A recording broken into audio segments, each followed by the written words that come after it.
My husband and I met at the University of Tennessee while he was stalking me. He was so in love with me. And tell me, you said, what did you say your name was? Because I'm in brain fog. Nick, let me tell you something. I was cute, Nick. I was so cute. I was thin, and I had eyebrows. And my husband was so tickled with me that he bought me presents for no reason, no special occasion. I guess you boys know what he was after. He got it. So now, and that was sinful. It was the 80s. So I had a bunch of kids by him and married him, had a bunch of kids, and then now, Lord, we've been married, it'll be 28 years in April. Thank you. Thank you. Thank you, y'all. I truly believe that he would not pull me out of a burning vehicle.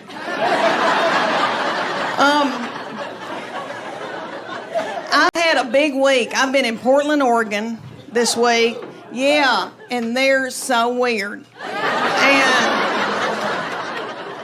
the little guy that introduced me did not identify as human. And so he had to introduce me as a wife and mother, and that was hard. But anyway, I've been in Portland, and then I was in Tampa last night. I know, and they were darling. And then I go to Orlando tomorrow night, and then I go home. But anyway, I hope that I can remember what I'm saying, because I've been going and working a lot, and I'm 4 years old, and she said, Leanne, you got to take that IUD out. It's time. You're old and crusty, and you don't need it anymore. And it hurt my feelings, because I always thought I'd be able to have children as long as I lived, which was crazy, because I'm 54, I'd leave a baby at Target by accident. But anyway, she put on a big headlamp, went in and got it, and then let me borrow it later for a hike. But let me tell y'all, my husband never had a vasectomy, and he said, I'm not going to get one, Leanne, because what if something happens to you? I know, and I need to marry a young woman. Let me borrow it later for a hike. But let me tell y'all, my husband never had a vasectomy, and he said, I'm not going to get one, Leanne, because what if something happens to you?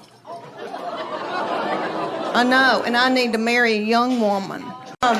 Okay. My husband and I are empty nesters. These children walked off and left me with their daddy, and he is so not fun. Because he's got to make a living. He's got to make a living, and all that money going out. Everybody's getting their eyebrows waxed and stuff like that.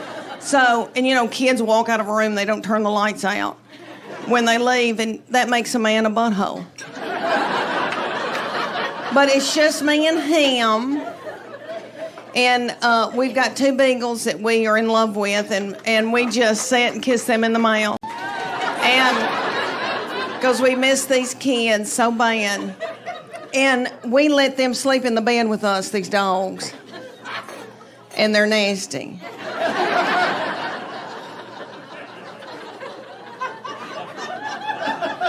He looks smart. Do you do math? I know it, honey. I get it. I dig it. Okay, so I didn't mean to get off on that tangent. Okay, so we get in the bed. We've got 2 beagles. The oldest one is from Ogden, Utah. My husband got him on a business trip and flew out there on a company plane, and the plane needed to be worked on, and so he went to a parking lot and called me and said, there's a man in a parking lot with a box full of beagles, puppies, and I want one of them. And I said, this isn't a good time for me. And he said, it'll be fine, and hung up the phone. But that beagle has been yummy, and he's now 12 years old. He's a little old man, white in the face. I know he's yummy, and my husband worships him.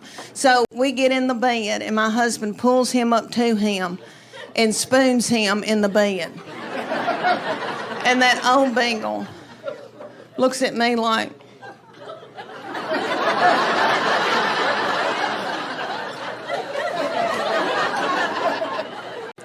I don't want him. I want you. And I say, hold on. And when my husband drifts off to sleep, then that old beagle scooches over and gets in the crook of my legs. All right, and he's a hot, hairy beagle. I'm in full menopause.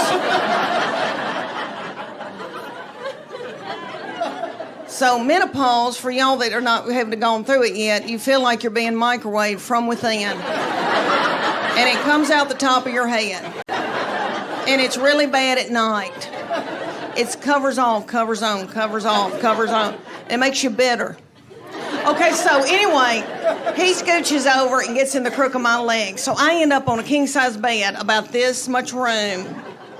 Then the little beagle, who's a pocket beagle named Gigi, who is yummy, she gets in the bed, turns around several times, bangs her little butthole up against my face. And I don't care because I love her. And I just want to sleep, and it's not going to happen. Because when you're in menopause, you don't sleep. And I don't want to get hooked on dope. So I take melatonin, passion flower, GABA, L-theanine, valerian root, and pray to the dear Lord that I can fall asleep. And just when I get in a deep REM, my husband, about 2 o'clock in the morning, I don't know what happens, but he jostles awake, reaches over, and grabs one of my breasts.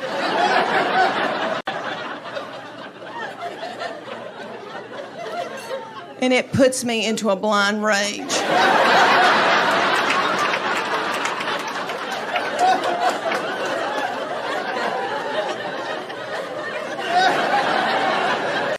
And I know you boys need that.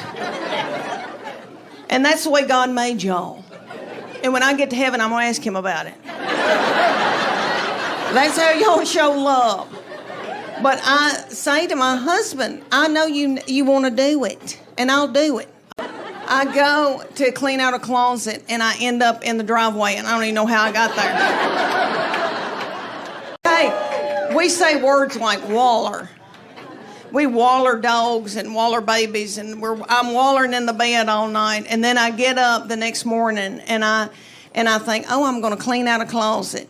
I hadn't slept one bit. This Fitbit says to me, you hadn't slept, girl. Okay, so